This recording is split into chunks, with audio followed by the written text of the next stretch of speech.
나야 나야 나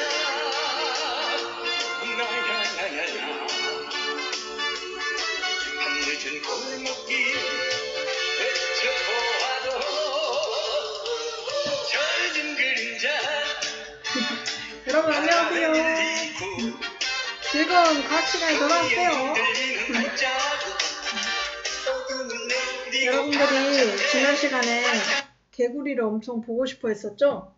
그래서 오늘은 개구리 친구도 수업을 들으러 나왔어요. 안녕. 개구리 친구, 지난 시간에 어디 아파서 못 왔었나요?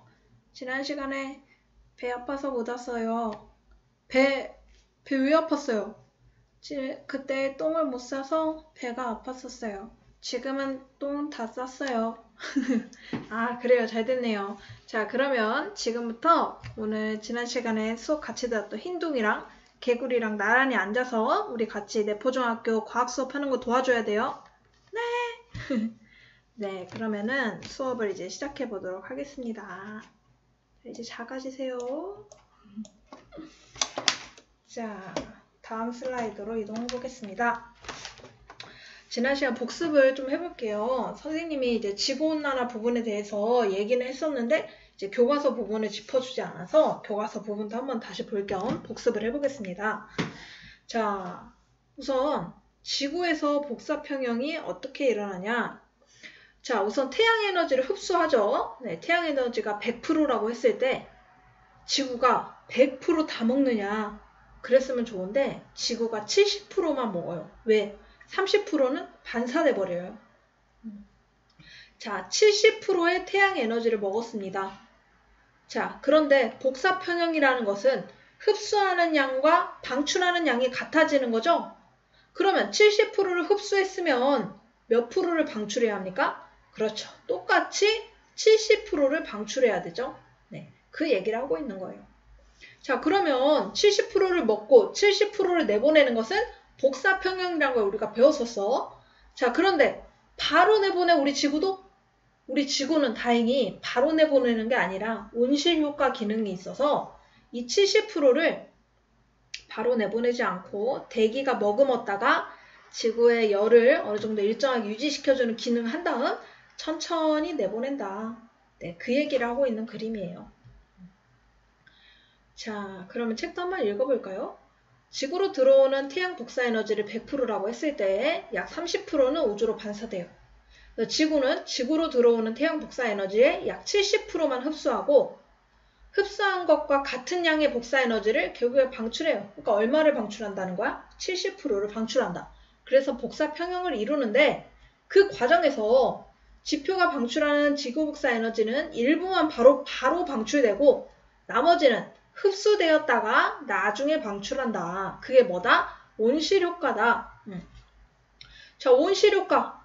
지난 시간에 했었죠. 지지난 시간에.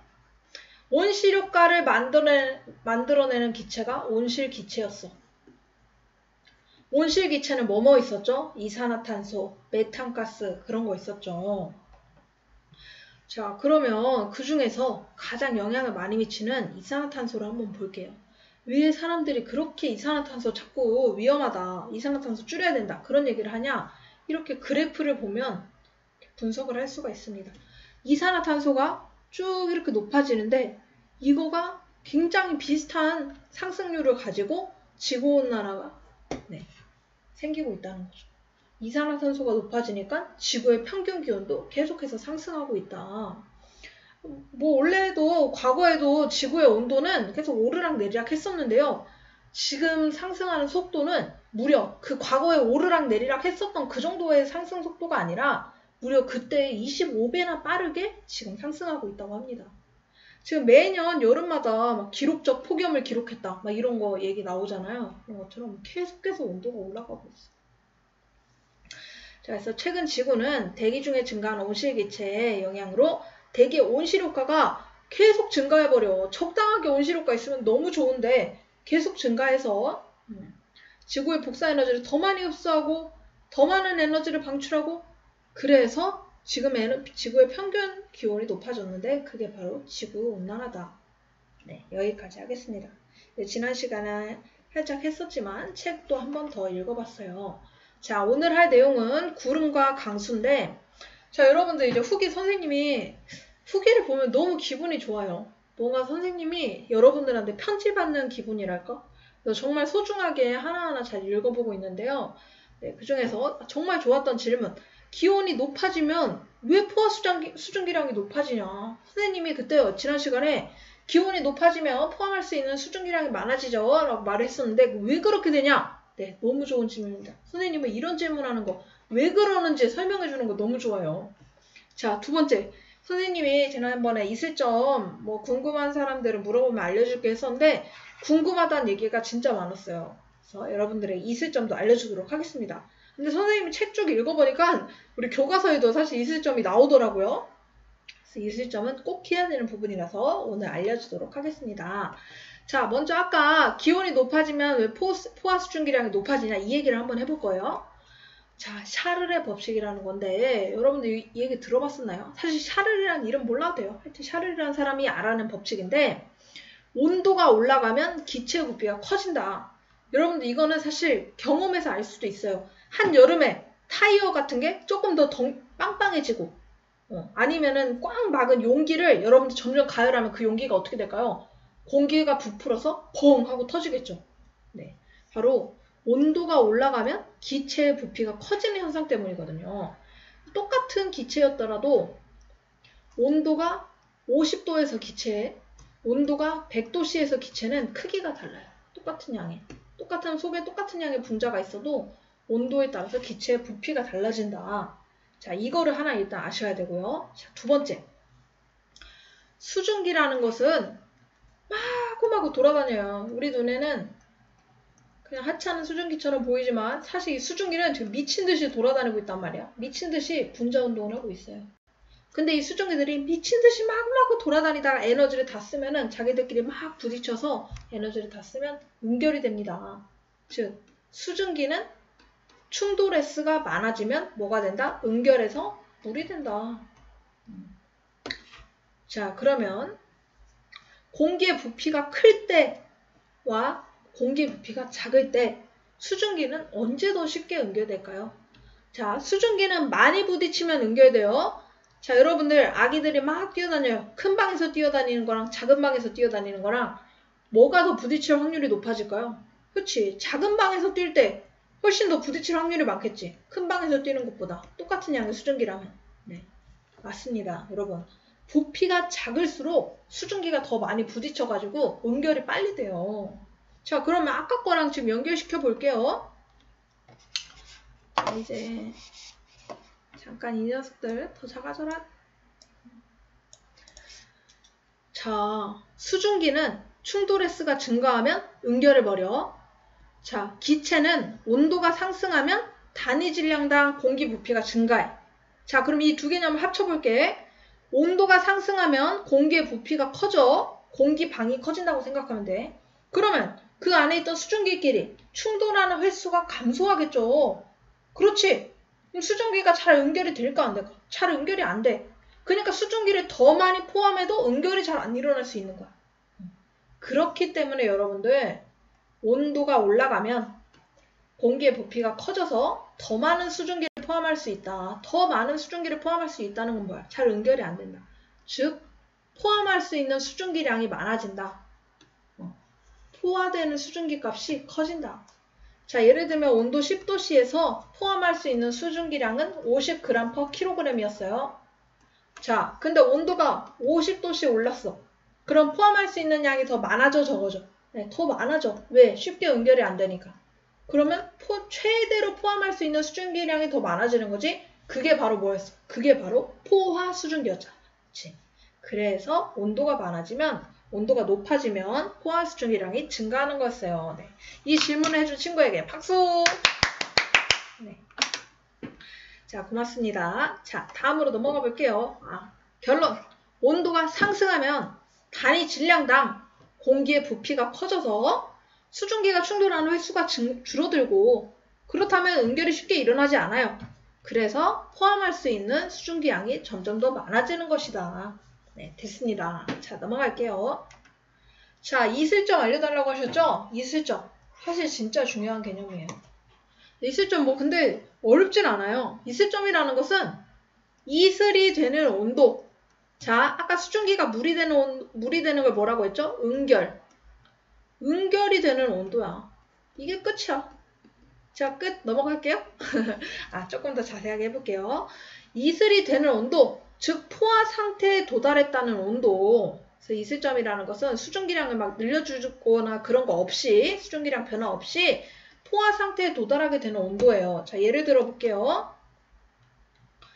자, 공기가 지금 A, B, C 이렇게 있네요. 자, C를 한번 볼게요. C 온도는 지금 현재 30도씨 기온이에요. C 공기는. 근데 30도씨의 기온에서 C 공기는 포화 상태입니까? 아니죠.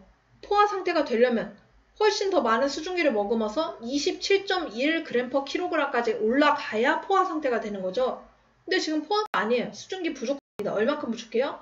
이만큼 수증기 부족해요.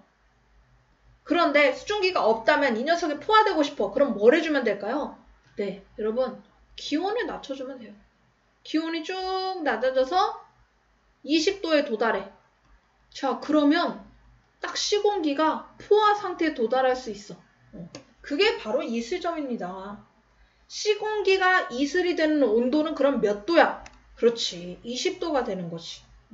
이슬점, 이슬이 되는 온도, 즉 포화 상태에 도달하는 온도, 이것이 바로 이슬점입니다.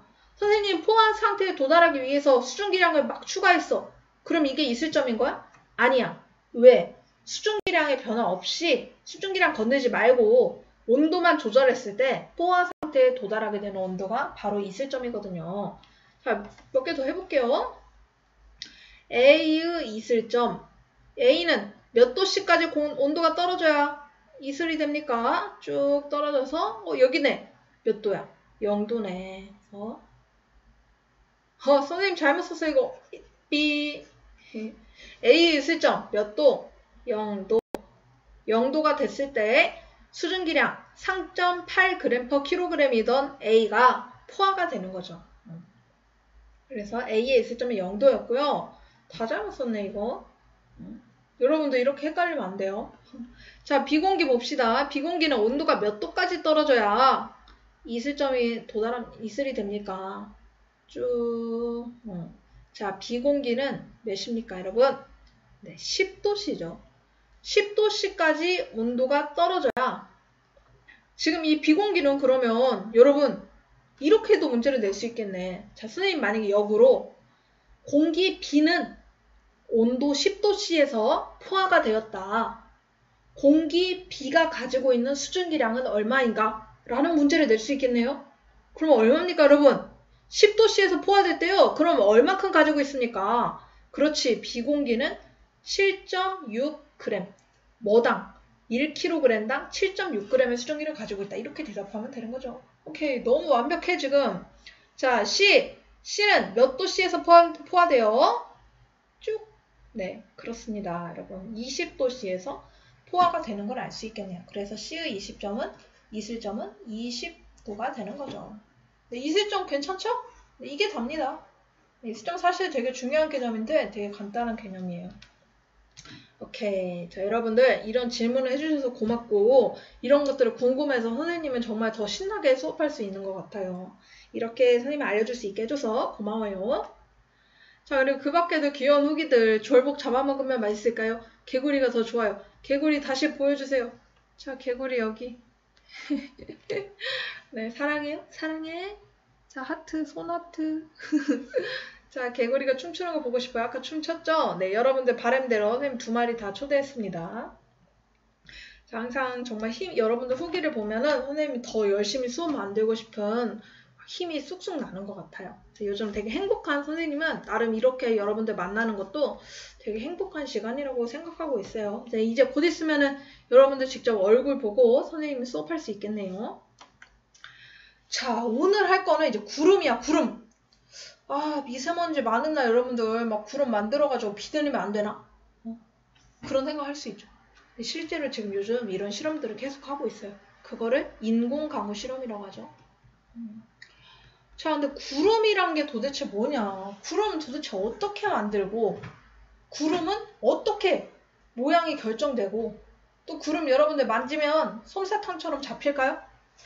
구름 선생님이 만져본 적이 있어요. 뻥 안 치고. 선생님이 구름을 딱 만졌더니 구름이 흰둥이처럼 폭신폭신. 선생님 구름 막 솜사탕처럼 이렇게 뜯어먹었어요. 그럴 수 있을까요? 네, 구름이 이렇게 앉았더니 구름이 앉았어. 덩실덩실 폭신폭신했을까요? 구름을 만지면 무슨 느낌일까? 자, 계속 넘어가 볼게요, 오늘.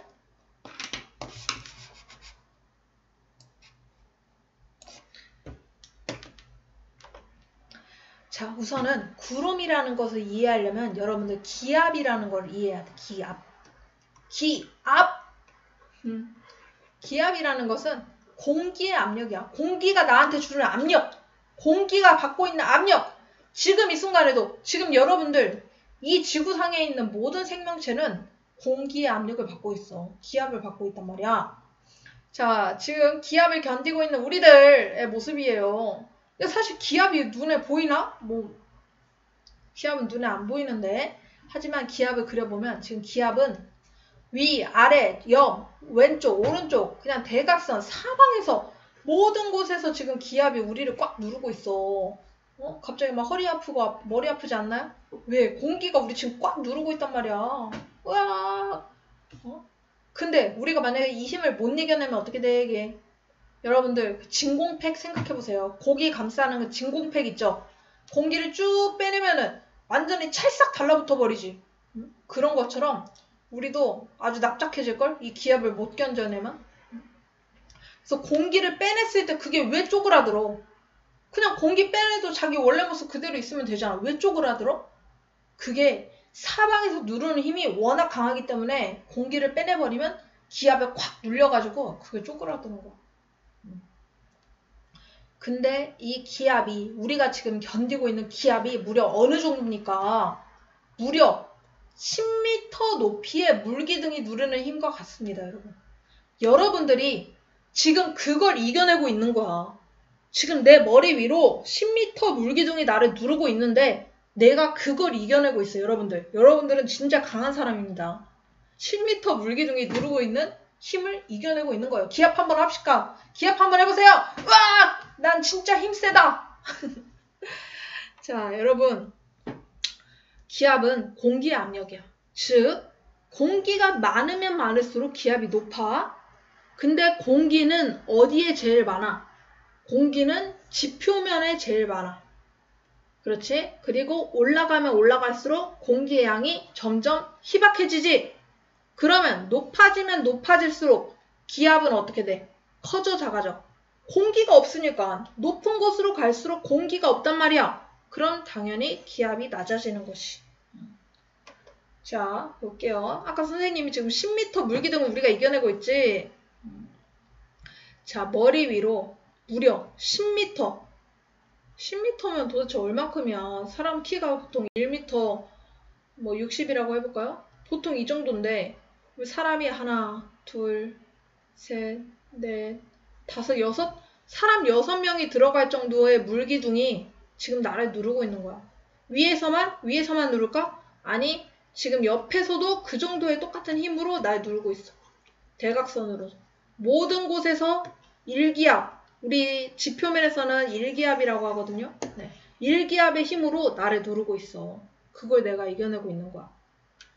자, 그런데 여러분들한테 퀴즈를 내볼게. 자, 지금 지표면에 서 있는 사람이 1기압을 이겨내고 있단 말이야. 평상시에 우리가 느끼는 기압이 1기압이야. 근데 이게 10m 물기둥에 누르는 힘과 같다고 했잖아. 그럼 이 사람이 10m 물속으로 더 들어가. 물을 헤엄쳐가지고 10m 더 들어가. 그러면 10m 더 들어간 물속에서 이 사람이 느끼는 기압은 몇 기압일까? 지금 10m만큼 느끼는 게 1기압이랬잖아. 그러면 물속으로 10m 더 들어가면 몇 미터를 느끼는 거야? 20m의 물기둥을 느끼는 거지. 그럼 몇 기압? 그렇지. 지표면에서 1기압. 물속으로 10m 더 들어가면 1기압. 총 2기압이 되는 거지. 네, 기압은 이런 식으로 따지는 거야. 그런데 이거 봐봐. 그래서 높이 올라가면 올라갈수록 공기의 압력, 즉 기압, 공기의 압력, 기압은 작아진다. 이거 표로 한번 볼게요. 여러분들 교과서에도 나와 있는데요. 교과서 어디 나와 있나요? 교과서 한번 볼까요? 이게 선생님이 기압은 좀 뒷부분에 나오는데 오늘 먼저 한 이유가 있어요. 기압은 80페이지에 나와요. 80페이지. 이 표는 81페이지. 오늘 할 부분은 지금 앞부분이긴 한데 81페이지에 있는 기압 내용이 꼭 필요해서 선생님이 지금 먼저 가져왔거든요. 자, 한번 여러분들은 쭉 들어보세요. 책이야 다음에 천천히 여러분들 보시면 되니까. 자, 어쨌든 높이 올라가면 올라갈수록 기압은 0에서는 1000헥토파스칼이었는데 이게 바로 1기압이에요. 네, 올라가면 올라갈수록 어떻게 돼? 기압이 점점 뚝뚝 떨어지는 것을 볼 수 있죠. 자, 넘어가 볼게요. 자, 공기가 만약에 산을 올라간다면 자, 공기덩어리가 지금 여기 지표면에서는 몇 기압을 받고 있어? 1기압의 힘을 받고 있지? 자, 그런데 이 공기덩어리가 산을 올라가요. 그럼 기압이 높아져 낮아져? 공기양이 줄어드니까 기압이 낮아져. 그러면 누르는 힘이 작아졌어. 그럼 공기덩어리가 어떻게 될까? 공기덩어리가 좀 커지게 되는 거지. 자, 이거 봐봐. 흰둥이 머리를 공기덩어리로 쌤 표현을 해볼게. 자, 이게 공기덩어리야. 지표면에서 1기압이야. 꽉 누르고 있어. 그래서 공기덩어리 크기가 작아져 있어. 그런데 고도가 높아졌어요. 누르는 힘이 작아져. 기압이 작아져? 그럼 어떻게 돼? 누르는 힘이 작아지니까 부피가 커지게 되는 거지. 이 상황인 거야. 1기압에서는 꽉 눌러. 그래서 부피가 작아. 근데 고도가 높아져서 공기의 양이 줄어들면서 기압이 작아져? 그럼 부피가 어떻게 돼? 힘을 빼면 슝 하면서 커지게 되는 거지. 네, 이것처럼 지금 공기덩어리가 만약에 산에 올라가면 기압이 점점 작아지니까 공기덩어리의 크기도 점점 커질 거란 말이에요. 자, 고도가 높아질수록 기압이 감소해서 공기덩어리가 팽창한다. 자, 이것을 아주 중요한 개념입니다, 여러분들. 열없이 팽창하는 거, 이거를 바로 단열 팽창이라고 해요. 지금 여러분들 책에는 71페이지에 이 내용이 나옵니다. 여러분들 참고하셔서 보세요. 자, 71페이지 열없이 팽창하는 것을 바로 단열 팽창이라고 하는데 이때 중요한 게 하나 있어. 자, 공기덩어리가 혼자서 크기가 커졌지. 원래 공기덩어리는 크기가 커지려면 아까 말했던 샤르르 법칙같이 열을 가해주면 공기덩어리 크기가 커질 수 있어. 근데 지금 열이 있었어? 열을 가해주지 않았단 말이야. 온도가 올라가지 않았는데도 공기가 팽창했어. 그러려면 속에서 분자들이 으아 더 커질 거야 하면서 속에서 일을 한 거야. 얘를 다 밀어낸 거라고, 바깥을. 그러면서 얘네들이 열 없이, 받은 열도 없이 일을 했기 때문에, 즉 먹은 것도 없이 일을 했어. 그럼 지치겠지? 그러면 어떤 현상이 나타나냐? 온도가 떨어집니다. 자, 정리해볼게. 열 없이 팽창하는 것을 단열 팽창이라고 해. 원래 일반적으로는 열을 가해줘야 팽창하거든. 근데 열 없이 팽창했어. 기압이 감소하니까 열 없이 팽창한 거야. 그렇다면은 이렇게 기체 분자들이 얘네들의 부피를 키우면서 온도가 떨어집니다. 자, 공기덩어리 속 분자들은 팽창하느라 에너지를 사용하여 온도가 낮아진다. 정리하면 단열 팽창하면 온도는 낮아진다. 오케이? 단열 팽창하면 온도 낮아지는 거야. 자, 쌤이 지금 이 얘기를 계속하는 것은 이게 바로 구름이 만들어지는 원리이기 때문이야. 자, 쭉 가볼게. 자, 선생님이 아까 스쿠버 다이빙 얘기했었잖아. 안 했죠? 지금 스쿠버 다이빙 얘기 한번 해볼까? 자, 스쿠버 다이빙 했어. 이 사람이 물속으로 쭉 헤엄쳐서 들어갔어요. 자유롭게 헤엄쳐서 들어갔어요. 자, 그래서 10m까지 들어가가지고 물고기를 구경했어. 사실 선생님도 스쿠버 다이빙 자격증이 있습니다. 쌤 보여줄게요. 선생님이 지난번에 스쿠버 다이빙 가서 자격증을 따왔습니다. 이게 스쿠버 다이빙 자격증이에요. 선생님 얼굴이랑 있는 자격증이 이렇게 나옵니다. 네. 그래서 선생님도 스쿠버 다이빙에 대해서 이제 자격증을 따려면은 직접 물속에 들어가서 스쿠버 다이빙을 해야 이 자격증을 딸 수 있지만 그 전에 시험을 통과를 해야 돼요. 선생님도 스쿠버 다이빙 하려고 공부를 했는데 그때 이 내용이 굉장히 중요합니다. 왜냐하면 죽을 수도 있거든. 스쿠버 다이빙에서 제일 중요한 부분이 바로 이거야. 무슨 내용이냐? 자, 10m까지 이 사람이 들어갔어. 그래서 이 사람 스쿠버 다이빙 할 때 여러분들 어떻게 들어가요? 공기통 메고 들어가죠. 그래서 이 공기통을 이렇게 입으로 호스를 연결해서 공기를 마시면서 하면서 물고기를 구경하는 거란 말이야. 공기통에 있는 공기를 흡입했어. 근데 나 갑자기 너무 답답하다. 나 그냥 올라갈래 하면서 부랴부랴 급하게 하늘로 올라갔어요. 물 위로 올라가 버렸어. 그러면 어떻게 될까요? 이러면 병 걸려서 죽습니다, 여러분. 자, 왜? 자, 한번 볼게. 이 공기 10m 밑에서 공기를 이 사람이 마셨어. 자, 그런데 사람 몸은 뭐 깊이가 깊어지고 압력이 높아짐에 따라서 사실 크게 막 쪼그라들었다가 커졌다가 이러지 않아. 왜냐하면 피부는 조금 단단해서 그렇게 기압에 따라서 크기 변화가 자유롭지 않거든. 근데 공기는 아니야. 공기는 기압에 따라서 작아졌다가 커졌다가 굉장히 축소나 그런 크기 변형이 심하거든. 자, 10m 깊이에서 공기를 들이마셨을 때 공기방울이 이만했단 말이야. 근데 천천히 올라오면 공기방울이 주의하고 상호작용하면서 적당한 크기로 늘어나고 또 너무나 커지기 전에 내 코 외부로 다 빠져나와, 공기방울들이. 근데 급격하게 하늘로 올라오잖아? 그러면 사람의 몸은 크기는 거의 비슷한데 공기방울만 급하게 커져버리는 거야. 그럼 어떡해? 사람이 혈관에 막아. 이 급하게 커져버린 공기방울들이 혈관에 맞아서 그게 바로 잠수병인데 식물인간이 될 수도 있어요. 이렇게 급하게 올라오면. 사실 이게 왜 그런가, 여러분? 기압 때문인 거지. 기압이 클 때는 공기방울의 크기가 작았는데 기압이 약해지니까 물 위로 올라오면 기압이 약해지겠죠? 기압이 약해지니까 누르는 힘이 작아져서 공기덩어리가 팽창해. 이 팽창이 무슨 팽창? 단열 팽창해. 그러면 사람 몸속에서 단열 팽창해버리면 굉장히 위험할 수도 있다. 자, 그래서 한 예시를 들어준 거고요. 자, 그러면 볼게요. 아까 단열 팽창하면 온도가 떨어진다고 했죠. 왜? 분자들이 에너지를 써버렸어. 팽창하는데 에너지를 써버렸어. 그래서 온도가 뚝뚝 떨어져. 자, 단열 팽창하면 온도가 하강하는데 무슨 일이 있었는지 모르겠지만 이 비공기가 단열 팽창을 합니다. 자, 단열 팽창하면 온도가 떨어지죠? 자, 온도가 떨어졌습니다. 단열 팽창 하다가 온도가 떨어졌어. 그러면 결국에 어디에 도달해? 이 10도씨, 그걸 무슨 점이라고 합니까? 그렇지, 이슬점에 도달해. 이슬점에 도달하면 무슨 일이 일어나요? 응결하죠. 그게 바로 구름입니다. 자, 정리해볼게. 구름이라는 녀석은 어떤 이유로 인해서 단열 팽창을 해. 단열 팽창하면 온도가 뚝뚝 떨어져. 온도가 떨어지면 뭐에 도달해? 이슬점에 도달해. 그러면 응결해. 물방울이 돼. 그게 바로 구름이야.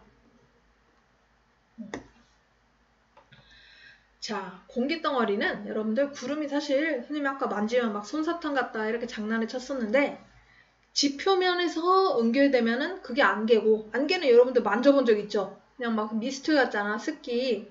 근데 그게 하늘에서 응결되면 구름인 거야. 그래서 이렇게 산 보면은 안개가 이렇게 쭉 있고 여기 산 꼭대기까지 이어진 그런 거 있죠.